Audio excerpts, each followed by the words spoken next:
If you're like me and you spend way too much time on Twitter, then you've probably encountered the people that unofficially rule over the site. Of course, I'm talking about the Twitter stans, and if you don't know what a stan is, the dictionary describes a stan as an excessively enthusiastic and devoted fan.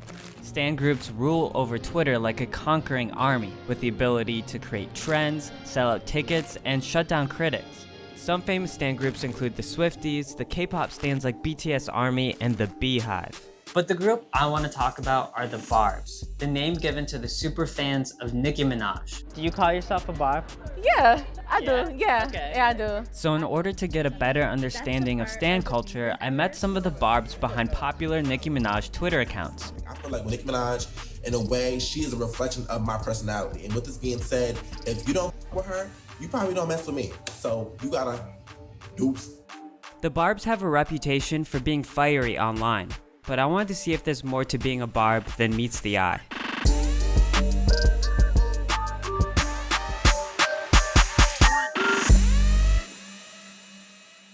The word stan is said to be a mashup of the words stalker and fan. Some say the term was coined by Eminem, who released the track Stan in 2000.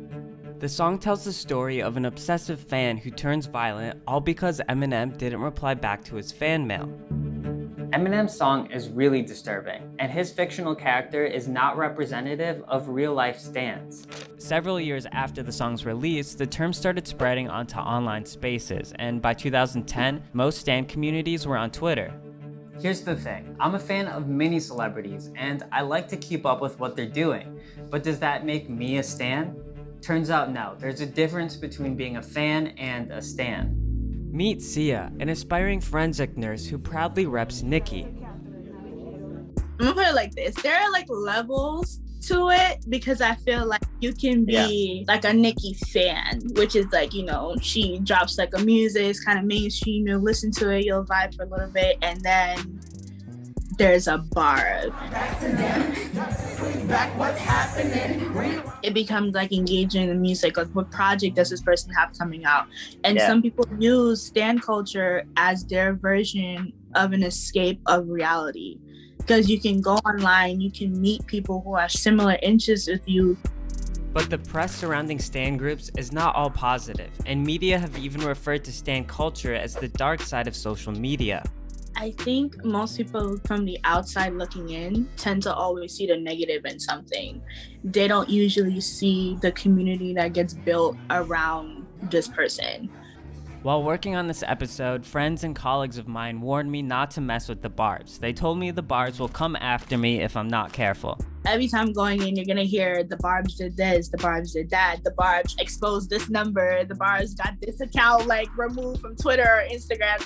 That's the crazy things that you hear, and I'm not denying that it happens. It does happen. There are people like that in the world. It doesn't matter if you're in stan culture or just a regular person. This happens. But I think people forget that music and an artist becomes a hobby for some people. Okay, real quick. Serious convo real quick. Meet Nate, a Barb who often interacts with Nicki directly through the stan Twitter spaces he orbits. I'm not gonna hold you. I have an addiction to Twitter. I really do have addiction.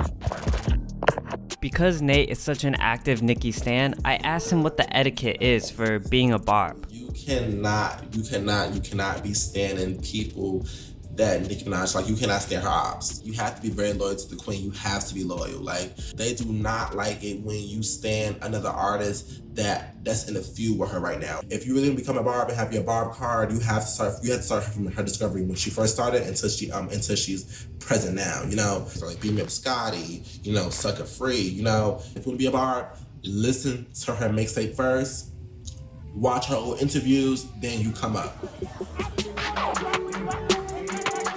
Now that I've learned about Barb etiquette, I decided it's time for me to meet some Barbs in person. A venue in Brooklyn has been hosting Nicki Minaj themed parties, so I decided to go and check it out. This is Flower Shark, a DJ in New York who has been inspired by Nicki's music and spins her songs for beloved fans at this recurring party. She literally paved the way for all of these artists, these new rappers. Also, there wasn't many women doing it at the time, doing it so well and actually getting the accolades that she did. What does it mean to be a Barb? To have a deep love for Nicki The fact that Nicki Minaj has never won a Grammy, you know, you have to, like, if they're not gonna give it to her, you have to prove why she deserves it. You have to go on the floor, you have to sing the hardest bars.